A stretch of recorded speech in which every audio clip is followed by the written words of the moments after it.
अभी हम लोग डिस्कस करेंगे एक बहुत इंपॉर्टेंट मैटर जो सबकी लाइफ में इंटरेक्ट करता है और आप लोगों की लाइफ में भी इंटरेक्ट करेगा। वो क्या है? वो है प्रॉपर्टी। Property sale. तो प्रॉपर्टी सेल में जो हमसे सबसे ज़्यादा क्वेश्चन लोग पूछते हैं, कपिल अगर मैं प्रॉपर्टी बेचूंगा तो मुझे टैक्स आएगा तो मैं क्या करूँ? That's the first thing people ask. तो सबसे पहले मैं बता देना चाहता हूँ कि टैक्स आएगा कि नहीं, you need to first assess कि टैक्स आ रहा है कि नहीं। पहले लोगों को ये नहीं पता होता है कि टैक्स आने वाला है कि नहीं। तो सबसे पहले आप अपना कॉस्ट देखिए, उसको इंडेक्स करिए, कॉस्ट ऑफ इंडेक्सेशन टेबल लगा के, एंड देखिए कि वो सेल वैल्यू के पास आ रहा है कि नहीं।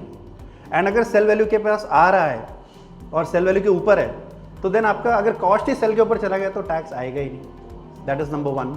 And so basically if your indexed cost goes above the sale value then tax नहीं आएगा। तो बहुत सारे लोगों ने जिनने 2014, 15, 16, 17 इस रेंज में प्रॉपर्टी खरीदी है मुंबई में, तो उनका मोस्टली और अभी सेल कर रहे हैं तो उनका टैक्स नहीं आ रहा है, क्योंकि वो जो प्राइस लिया था तो वो प्राइस इंडेक्स के बाद उतना ही आ रहा है जितना था।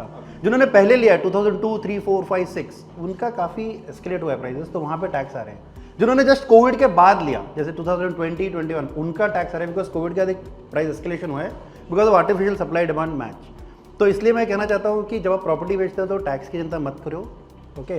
क्योंकि अगर आपका just sell value minus cost value नहीं होता है, प्रॉपर्टी में क्या होता है, कॉस्ट को क्या करना पड़ता है, और इंडेक्स का मतलब क्या है, इन्फ्लेशन से एस्केलेट करना पड़ता है। और कौन सी टेबल यूज करते हैं इंडेक्स को करने के लिए? इन्फ्लेशन इंडेक्स टेबल एक गवर्नमेंट रिलीज करता है एवरी ईयर, तो वो इनकम टैक्स वेबसाइट पे अवेलेबल है। करेक्ट। तो कौन सी टेबल है अगेन?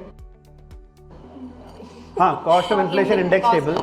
और उस टेबल के हिसाब से हमको कॉस्ट एस्केलेट करना है and which actually decides your gain. So please सब लोग ये याद रखिए, when you sell your property long term है तो just sell value minus original cost नहीं करना है, आपको कॉस्ट इंडेक्स करना है। And it is quite possible कि आपका शायद गेन ना हो या कम हो।